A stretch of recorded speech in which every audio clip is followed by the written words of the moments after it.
Magandang araw mga amo at welcome sa Kali Talkings. So, kani-kanina lamang ay pinapanood tayong video at ito ay yung video o statement ni Speaker Martin Romualdez. Patungkol po ito dito sa naging desisyon ng Korte Suprema patungkol sa dun sa impeachment case laban kay VP Sara na isinusulong ng Kongreso. So, nung mapanood ko yung video, around 4 to 5 minutes. Pero kung makikita ko yung video at available siyang ma-download, makikita nyo yan sa banda rito. So, yan yung video na kung saan ay nagpapaliwanag siya. Well, parang sa akin medyo magulo yung kanyang sinabi dito sa video na to. At ang dating sa akin, well, correct me if I'm wrong.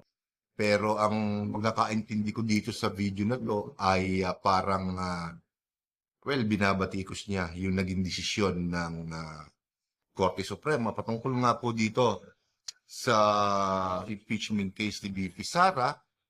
At alam naman natin na ika nga ay pumabor kay VP Sara yung naging desisyon ng Korte Suprema at sinabing unconstitutional itong ginagawang pagdinig ng Senado patungkol nga dito sa impeachment case nito. So, nung una iniisip ko, may dalawang katanungan kasi na namuo sa isip ko. Unang tanong dito ay, syempre kung kini-question ba o binabatikos ni Speaker Romualdez ang Korte Suprema, at ang ikalawang katanungan ay inililihis ba ng Kongreso, especially ni Speaker Romualdez, ang publiko, inililihis niyo ba ang atensyon ng tao magmula dito sa impeachment, magmula dito sa katatapos-tapos lang na State of the Nation address ni Pangulong Marcos na kung saan ibiliin niya sa huling bahagi ng kanyang talumpate ang laganap na korupsyon sa ating gobyerno, lalong-lalo na dito sa mga flood control projects na alam na siyempre naranasan natin itong nakaraang linggo na halos masasabi natin isang linggong bumabaha at maraming mga tao ang naapektuhan. Dahil nga po, ayon na rin sa sinabi ng Pangulo, ay depektibo ang mga flood control projects na to at maanomalya dahil may mga flood control na hindi gumana at merong mga guni-guni lang na mga proyekto, mga flood control projects nito. So, yung kakid ang pumasok sa isip ko. So, maaaring taktika ng Kongreso. Kasi hindi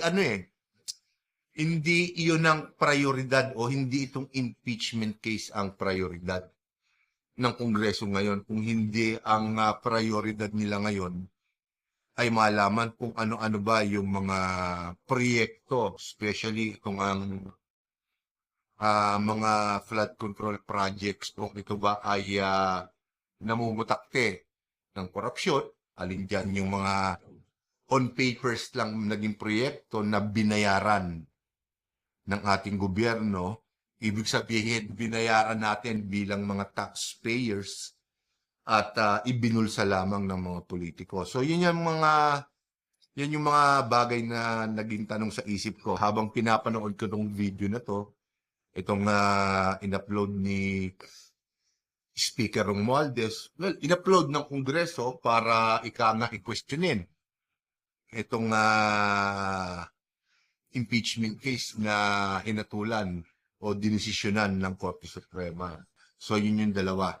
So, kung tatanungin nyo ako, tingin ko dahil nalulungkot ako sa naging hakbang ni Speaker Romualdez na kesa tutukan itong mga multi-billion na projects na sa tingin natin may problema, mas pinili niya na ituon ang atensyon at kawawa naman tayo dahil gusto niyang matuon ang oras, ang atensyon ng Kongreso at ng tao dito sa impeachment case na.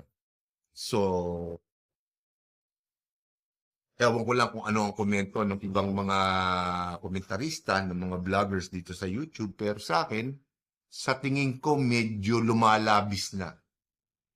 Hindi ba? Lumalabis na ang naging hakbang ni Speaker Romualdez. Imbis na tumugon siya sa naging pahayag ng Pangulo, kanyang kamag-anak, ay mas pinili niya na apuyan uli itong impeachment case na to dahil kahit ang Pangulo sinabi naman na hindi niya kailangan to, hindi natin kailangan sa ngayon ang ganitong pagpapa-apoy uli ng kontrobersya ng impeachment case.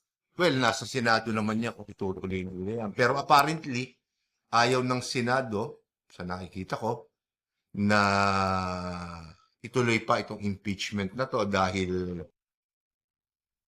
aksaya nga lang ng oras at nagdesisyon ng Korte Suprema. At yung ibang mga senador, lalong-lalo na yung mga siyempre maalam sa batas, ay nangangamba na baka magkaroon ng krisis pampolitikal sa ating bansa. Kapag kaiginiit pa yan. So, ayoko batikusin ng todo-todo si Speaker Romualdez sa naging hakbang niya, pero siya na rin na nagtutulak. Actually, mali nga yung ginawa niya na yun eh. Hindi na siya dapat nag-upload ng video na yun. Dahil ipinakita niya na ang kulay ngayon ng Kongreso, ng 20th Congress ng Lower House, ay solely ilalaan niya para sa political agenda at cover up ng mga anomalya sa mga proyekto ng gobyerno nitong mga nakalipas na 3 taon. So, yun ang nakikita ko, mga amo. Ewan ko lang kung agree kayo sa aking obserbasyon. Kasi ngayon parang ang gusto ng Pangulo, tutukan ng korupsyon. Pero bakit ang Kongreso mukhang iba yata ang direksyon na gustong tahakin? Ika nga. Napanood naman natin yung naging reaksyon ng mga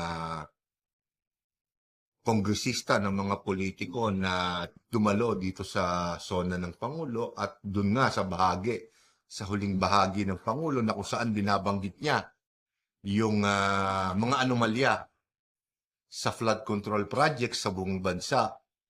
Ay nasabi ko rin to sa last video ko, ay buong kapal. Ika nga, buong kapal na pumapalakpak sila na para bang sa akin iniinsulto nila ang Pangulo dahil parang sinasabi nila sa pamamagitan ng kanilang pagpalakpak na may paraan pa rin sila para hindi matuloy itong mga proyekto na ito. Actually, yung mga flood control projects na yan, kung ano-ano pa mga proyekto ng gobyerno ay inaayunan ng Kongreso, nire-recommenda sa Kongreso.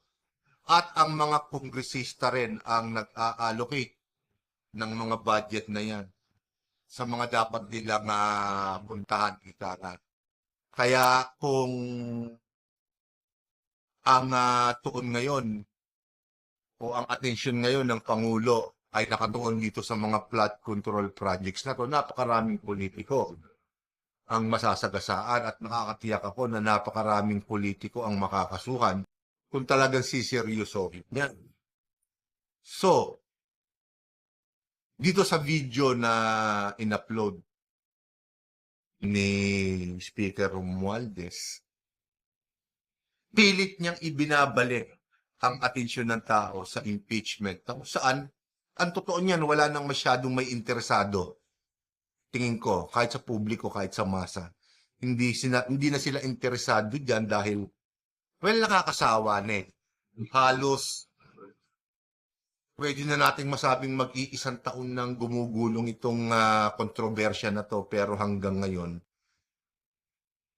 hindi pa rin matuloy-tuloy. So para bang nilalaro na lang ng mga politiko natin ang ating atensyon, ang ating isip, at ito ay nagiging isang insulto na sa dunong, sa pananaw ng masang Pilipino. Nakakainis kung titingnan. Kasi ako, medyo malakas din ang pakiramdam ko sa ganyan eh. Iniinsulto na nila. Hindi ko ini-instigate kahit na ano, hindi ko, walang ganon. Pero sila na rin na nagbibigay ng motibo sa mga kagaya ko na mainis sa kanila dahil napakaraming problema ng ating bansa, kaliwat kanan, meron pa sa panlabas. Pero ito ang gusto nilang gawin. So, nalulungkot ako na nagiging inutil na ang Kongreso, ang mababang kapulungan sa mga problema ng ating bansa at nais na lamang nila tutukan ng kanilang mga political agenda na hindi maganda. 5 minuto lamang yung video na yan.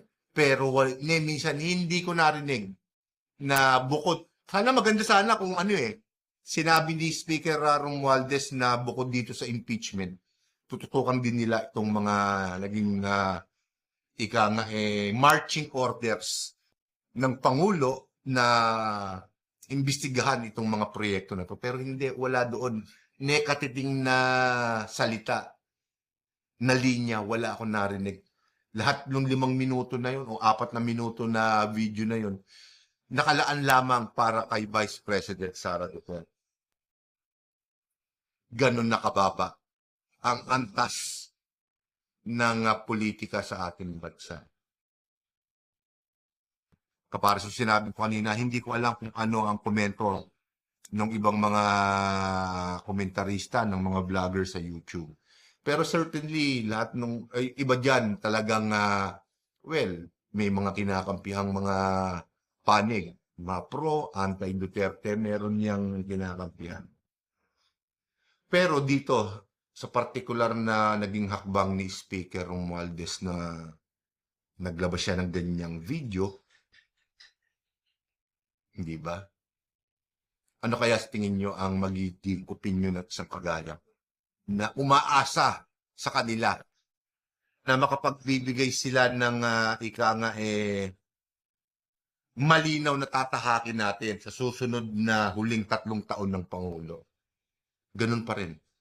Ilalaan nila ang kanilang oras para sirain ang isang malakas na kandidato sa opinion nila, si Vice President Sara Duterte, dahil alam naman natin sa ngayon, sa mga oras na to, ay si Vice President Sara Duterte pa lamang ang ikinukonsidera na malaki ang tsansang manalong maging Pangulo sa 2028 national election. Pero, Diyos ko naman,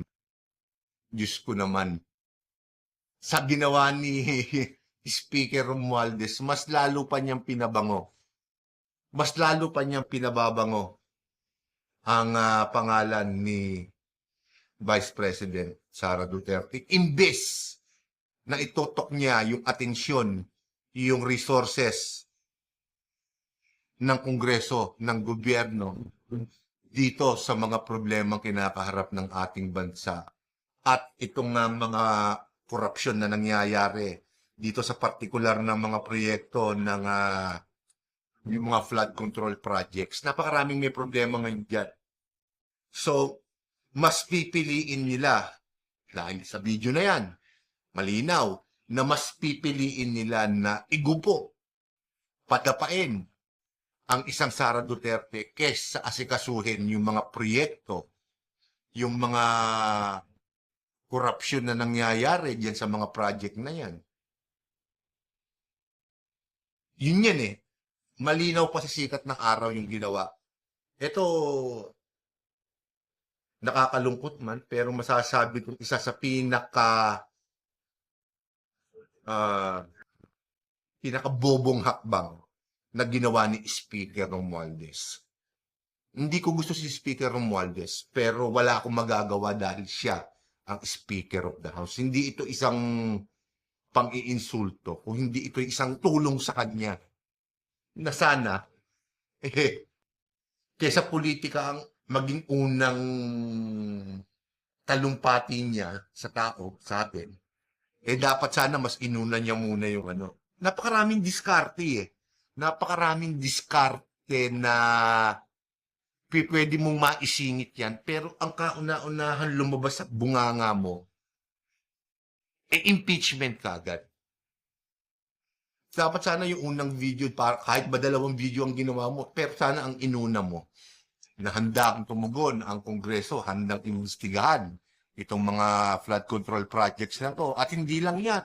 Yung iba pa mga proyekto na naganap sa loob ng 3 taon na panunungkulan ni Pangulong Bongbong Marcos. Sana medyo nakakatuwa ng konti na bukod dito sa impeachment, tututukan din ng Kongreso yan. Hindi eh.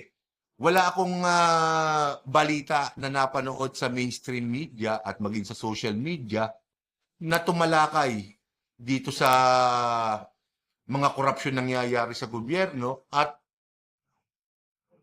kung meron man sa tingin ko na nagtatanong, halos kakapiraso lang ang sagot.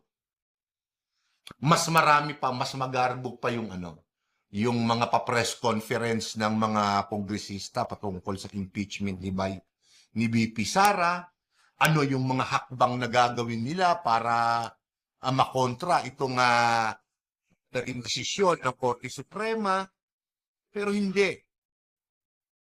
Hindi yun ang hinahanap ngayon ng tao. Ang hinahanap ngayon ng tao yung magtrabaho kayo. So malinaw din sa sikat ng araw na yung mga nanalo na sumuporta kay Speaker Romualdez, niloko lang ninyo yung inyong mga constituent na bumoto sa inyo bilang mga kongresista. Paano nyo ngayon didepensahan nyo? Kasabihin nyo, importante. Importante yung malaman natin kung may ninakaw ba si VP Sara. Importante din. Hindi ba? Mga amo, importante ding malaman natin kung sino yung mga politiko na nagnakaw dito sa mga flood control project. Flood control project pa lang yung binabanggit natin. Hindi pa yung kasama yung mga tulay, yung mga kalsada, yung maintenance ng kalsada, yung mga tosang na hindi nalilinis. Pero taon-taon pinupondohan, saan napupunta yan? Ayaw niyong imbestigahan. Ayaw nilang imbestigahan. So, bukod sa taong bayan ang binabastos ninyo, ang Pangulo ng Pilipinas, nagdirekta ng sinasabi sa gobyerno na imbestigahan itong mga maanumalyang proyekto na to. Dalawang paksyon ng binastos ninyo. Ang Pangulo at ang masa. At nakakalungkot din na may mga kilalang personalities, mga journalist, komentarista, na mas pinili na mas tutukan ang impeachment kesa dito sa mga para bang ang ninakaw. Sige, assuming para bang ang ninakaw ni VP Sara mas higit pa kesa sa mga naging proyekto na binitawan dito sa flood control projects na to, yung perang binitawan diyan kaysa sa ninakaw di umano ni VP Sara. Siguro wala pa naman nabanggit na bilyon eh. Sige, patulan natin yung impeachment, yung dahilan, nakaw. 100,000,000 lang ang inaakusang ninakaw ni VP Sara. Pero dito naman, kumpara sa mga flood control projects, 100,000,000,000 ang nawawala. Patuloy pang may mga nawawala. Ewan ko lang kung ano ang magiging komento ng iba. Kasi kani-kanina ko lang napanood. O yung ibang mga sikat na komentarista ay papagpag na lang yan. At hindi importante sa kanila yan dahil ang importante, itong isang tao na to, na may potensyal na maging presidente sa 2028, dahil malakas na kandidato, ang kinakailangan nilang tutukan. Hindi yung nakaw, kasi nakikinabang sila ron eh. Di ba? So, sampal. Yung ginawa ni Speaker Romualdez na video na yon, sampal sa masa yun. Sampal sa amin. Isang kabubuhan katulad na nung sinabi ko. Hindi niya dapat ginawa yun. Maraming paraan para mo at Sara Duterte. Pero yung ginawa mo, yung pinaka, sa akin sa kasalukuyan, yun ang pinakapalpak na naging hakbang mo. Wala pang isang buwan o wala pang isang buwan. Wala pang isang linggo eh. Yun ang agad na naging bukang bibig ng Kongreso, impeachment. Di ba dapat ang unang maging bukang bibig muna ng Kongreso ay tama ang Pangulo. Kailangan revisahin natin itong mga flood control projects na to dahil daang bilyon ang binitawan natin. Bakit hanggang ngayon maraming lugar ang lumulubog sa baha? Napakabilis tumaas ng tubig, napakabagal bumaba. Bakit yung mga relief goods hindi nakakarating sa dapat nilang paratingan? Bulsa ng politiko ang inuuna ng mga nasa gobyerno ngayon. Ayoko sanang tapatin na ng todo kasi hindi ko ugali yung basta-basta na lang magsalita ng, well, parang patapos. Pero pinipilit nyo yung mga kagaya kong magsalita. Sige, yung dalawang tanong na yon sa unang bahagi ng aking video, yan ba ay insulto sa Korte Suprema? O ginagawa nyo na lang yung pagtatakip? Diyan sa mga korupsyon na nangyayari sa mga proyekto ng gobyerno. Nililis nyo ang isip ng tao. Pinipilit nyong paringasin uli itong impeachment na to na pinatay na. Totally pinatay na ng Korte Suprema dahil unconstitutional na. At pinipilit ninyong magkatotoo yung pangamba ng ibang mga politiko na baka magkaroon ng krisis pampolitikal ang Pilipinas dahil kayo ang kongresista, kayo ang mga gumagawa ng batas at ang parang ganun eh. Kayo yung gumagawa ng batas, ang Korte Suprema ang nagpapatupad. So para bang gusto nyong hindi making balanse ang pagkakabuklod ng kapangyarihan o yung tinatawag na separation of power at hindi nyo kapantay o hindi kayo co-equal sa Korte Suprema. Dahil kayo nga yung gumagawa ng batas. Ngayon, para bang ang pagkakaintindi ko pa nga doon, lilikha kayo ng mga bagong batas dahil sa opinion nyo, na Kongreso naman ang gumawa ng rules of impeachment, babaguhin ninyo para nga pumasok sa inyong panlasa. Well, pagka ganun ang ginawa ninyo, lalang magagalit ang tao sa inyo.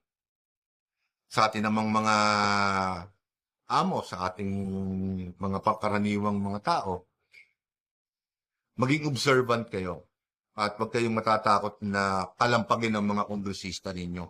Tandaan nyo, karapatan nyo kalampagin ng mga kongresista ninyo. Kung ano ang gusto nyo, yun ang gagawin niya. Hindi the other way around. Kung ano yung gusto niya, yun ang gagawin. Yun ang masusunod. Kung ano ang gusto nyo. Kaya kalampagin nyo yung mga kongresista nyo, pwede nyo silang puntahan sa kanilang opisina, sa kanilang bahay, kung kailangan. Igiit nyo yung gusto nyo. Ito, hindi maganda. Hindi maganda. Napakarami na ng problema ng Pilipinas para ubusin pa nila yung 3 taon ng panunungkulan ng Pangulo para lamang ibagsak ang isang kandidato o ang isang politiko na kung tutuusin naman, alam na ng taong bayan na halos lahat naman ng politiko ay gumagawa ng korupsyon. Ngayon, korupsyon ng pinaka-tema ng talumpati ng Pangulo, pero you chose to ignore the President. Nakakainit lang ng uso.